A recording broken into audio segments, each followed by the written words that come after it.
and unconsciousness go to one end to another end and end to another end to original end.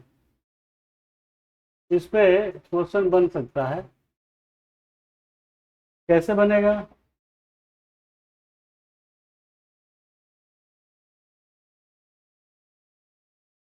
ये swing कर रहा है चेतना से अचेतन की ओर और अचेतन से चेतन की ओर।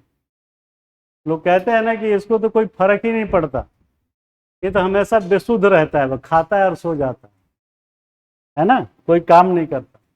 तो चैतन्य है खाने के लिए, और जब सो जाता है तो अचेतन हो जाता है, यही है ना। तो क्वेश्चन ये है कि जिंदगी जो है, योर लाइफ ऑलवेज ऑसिलेट, दोलन फ्रॉम चेतना से अचेतना और अचेतना से चेतना, घूमता रहता है। सपने भी इसीलिए आते हैं, समझ रहे हो ना, सपने भी इसीलिए आते हैं, लेकिन मैक्सिमम टाइम वो यहाँ पे रहता है, अवचेतन, सब कॉन्शियसनेस। तो साइकोलॉजी है, आगे इस पर नहीं बढ़ूंगा, ये तो कोई मतलब नहीं है।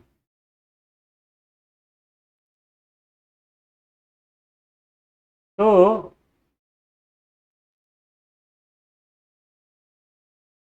हाँ, empowering the election commission, encouraging independent candidate. In conclusion, while the anti-defection law has been effective in preventing large-scale defections, there are still some limitations that need to be addressed. Measures such as allowing for conscious voting, tightening the provision of the law, regulating, ये वही सब चीज़ें हैं जो आप common तरीके से लिख सकते हैं। इसमें एक चीज़ मुझे ध्यान आ रहा है कि हाँ, एंटी डिफेक्शन लॉ, ये तो हो गया उसकी जांच पड़ताल। एंटी डिफेक्शन लॉ क्या है? तो पहला तो ये दल बदल, कोई MP MLA दल अपना नहीं बदल सकता। उसमें बदलने का रूल है कि अलग पार्टी बनाना है तो 1/3 मेंबर टूटेंगे तो अलग पार्टी बना सकते हैं, जैसे न्यू कांग्रेस पार्टी, कुछ भी नाम दे दिया, तो 1/3 टूटना चाहिए फॉर अलग पॉलिटिकल पार्टी बनाने के लिए। और किसी दूसरे में पॉलिटिकल पार्टी में जाके मर्ज हो जाना है, इन दैट सिचुएशन कितना है, 2/3 है या कितना है, देख लेना कि 2/3 है, मुझे ध्यान आ रहा है, मर्जर के लिए, समझ गए ना। हम लोग 10 लोग हैं, एक पार्टी है प्रीसा पार्टी, है ना। अगर हम लोग किसी दूसरे के यहाँ जा कर के मर्ज होना चाहें तो 2/3 लोग जो है तैयार होने चाहिए। ये 2/3 है या 51 है, ये थोड़ा चेक कर लेना, तो उतना जाके मर्ज होंगे। In that situation your membership will be safe, ठीक है। और दूसरा, अगर अलग पार्टी बनानी है, मर्ज नहीं होनी है, तो 1/3, यानी 10 लोग हैं तो 3 4 3.3 मतलब 4 लोग अलग होंगे एक साथ, तो फिर नई पार्टी सागर विकास पार्टी बन सकती है, ठीक है ना। तो ये प्रोविज़न है, और इसमें और भी बहुत सारे प्रोविजंस दिए हुए हैं, वो आप लोग जो है किताब से थॉरोली पढ़ लेना, ठीक है ना। उसमें ऐसा कुछ है नहीं, सिंपल है कि जो हमने 2-3 बातें बताई, 2-3 और होगी। How checks and balance, next question, between judiciary and executive can be establish in India, give few innovative approach. अब ये जो कह रहा है ना कि गिव फ्यू इनोवेटिव अप्रोच, वो आपको तौल रहा है ना, और वो आपकी सोच पे नंबर देगा। ये सब क्वेश्चन जो है वो वही 3rd सर्किल वाले हैं। तो संतुलन जो है न्यायपालिका और कार्यपालिका के बीच कैसे एस्टेब्लिश होगा, उसके लिए कह रहा है कि कुछ इनोवेटिव तरीके बताइए। तो check and balance between the judiciary and executive are essential. Judiciary executive तो जानते ही होंगे। For maintaining the balance of power in a democratic system. In India, there are various mechanisms in place to establish such checks and balance, such as judicial review, parliamentary oversight, and independent institutions like the Election Commission and the Comptroller and Auditor General. लेकिन दिक्कत ये है ना कि ये सब जो है अंदर से सब बायस हो जाते हैं, इसीलिए प्रॉब्लम आती है। However, there is still room for improvement in this area and some innovative approach to establish check and balance between the judiciary and executive could strengthening the role of parliament. आप एक चीज का हमेशा ध्यान रखिएगा कि पार्लियामेंट जो है वाकई आज की डेट में संप्रभु है in comparison to others.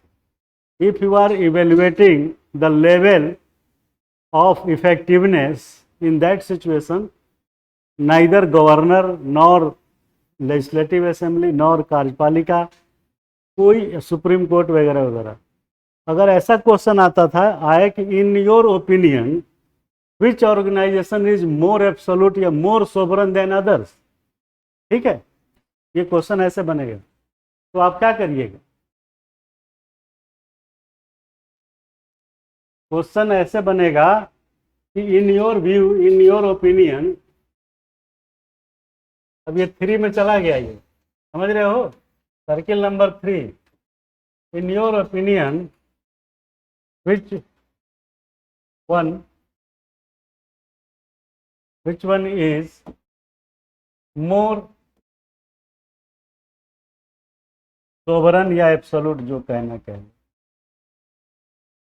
Which one bracket में दे देगा, विच वन यहाँ ब्रैकेट में रह गया, Lok Sabha, Rajya Sabha, legislative assembly, state वाली, प्रेसिडेंट, सुप्रीम कोर्ट, ऐसे दे देगा। सपोज पूछेगा इन your opinion which one is more sovereign than others, और विच वन में ग्रुपिंग कर देगा, ये जो हमने लिखा मोर सोवरेन देन अदर्स। तो कैन यू फाइंड आउट कि in your opinion which one is more sovereign या more absolute? Any guess? Without any hitch, just guess करिए कि in your opinion which one is reflecting the more and more sovereign या more absolute than others. Idea? हाँ, parliament. From your side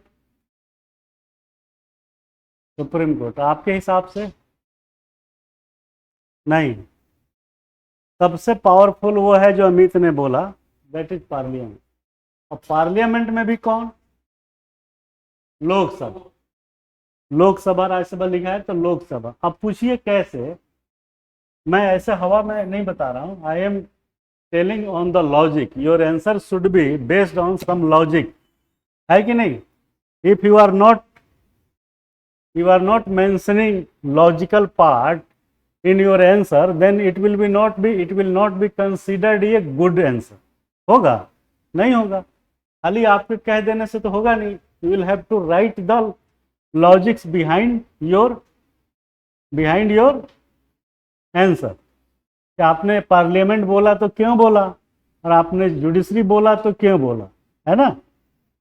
तो हम सीधे सीधे जो सबसे नंबर 1 है वो है पार्लियामेंट, सेकंड इज जुडिशरी। अब कैसे है ये मैं बताने का आपको प्रयास कर रहा हूं। आपको मालूम होगा कि जुडिशरी की पावर भी लोकसभा एक तरीके से कंट्रोल कर देती है। कैसे? सपोज कोई बिल बना, एक्ट बना मतलब, तो क्या होगा? प्रेसिडेंट अप्रूवल दे दिए, जुडिशियल रिव्यू करेगी, मान लीजिए supreme court. In that situation what will happen? वो कहेगी कि ये कानून बेकार है। फट से पार्लियामेंट क्या करेगा, इसमें थोड़ा सा अमेंड करके फिर से ला के बना देगा, थोड़ा बहुत। Suppose any bill passed by the Lok Sabha, है ना, जिसे होता है, वो पास होने के बाद राज्यसभा में गया, राज्यसभा में संशोधन विधेयक ज्वाइंट हो सकता है, बाकी नहीं हो सकता, उसको देना ही पड़ेगा। राज्यसभा लेट भले कर ले, मनी बिल है तो 13 ही दिन है। तो उसके बाद जब ये बिल बन के प्रेसिडेंट के पास चला जाएगा, तब जो है सुप्रीम कोर्ट कूद जाएगा, कहेगा जुडिशियल रिव्यू के तहत this act is not appropriate because it is damaging the fundamental right of the people of India.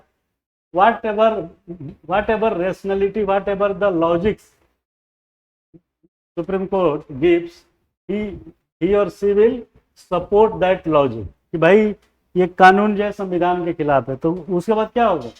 फिर लोकसभा जो है फिर से उस कानून में थोड़ा बदलाव करके ले आएगी। क्लियर है? इसके बावजूद भी नहीं माने तो क्या करेगी? क्या करेगी?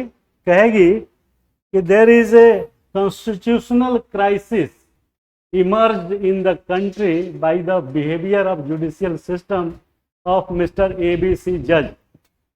Why not impeachment process may initiated against Mr. judge? और है, कहेगी ना आपसे कि why not impeachment महाभियोग should be initiated against you because not supporting of the act, whatever you have recommended I have considered and it has been already incorporated in the existing bill. जो आपने कहा वो संशोधन तो हमने करके change करके भेजा है आंसर ना। तो डिस्पाइट ऑफ दैट कि आपकी बात हमने मान ली, despite of that you are not supporting parliament. in that situation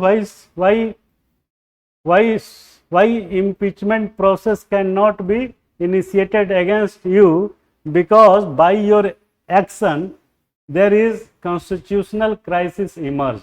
आपके काम से देश में संवैधानिक संकट पैदा हो गया, तो इम्पीचमेंट लाके हटा देगी तो कौन पावरफुल है? हाँ, पार्लियामेंट इज सोवरेन। हाँ,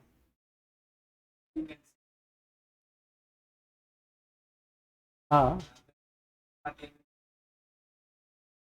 पार्लियामेंट सोवरेन नहीं है कुछ और मामलों में, ठीक है ना। इस देखिए, पार्लियामेंट सोवरेन नहीं है बहुत सारे मामलों में, लेकिन पार्लियामेंट सोवरेन है इम्पीचमेंट के मामले में। ये बहुत डीप में ले जा रहा हूँ, आप समझ रहे हैं ना। डिपेंड करता है कि व्हाट इज द कॉन्टेक्स्ट, आप समझिए इस चीज को, what is the context. Parliament sovereign नहीं है ये बात सत्य है, तो बाकी मामलों में सोवरेन नहीं है। उसने जो है कानून बनाया और उसके बावजूद जुडिशियल रिव्यू कूद गया और उसने कहा कि ये सब कमी है, ठीक कर दो। तो जब हमने कमियां ठीक कर दी तब तो आपको हस्तक्षेप नहीं करना चाहिए ना। अब फिर भी आप हस्तक्षेप करने पे उतारू है, तो in that case, in that situation what is the remedies? Impeachment. तो अगर आपसे ये क्वेश्चन का संदर्भ ये है कि इन सब में कौन नंबर 1 पे है, कौन नंबर 2 पे है, every organisation is sovereign in his or her terms up to the certain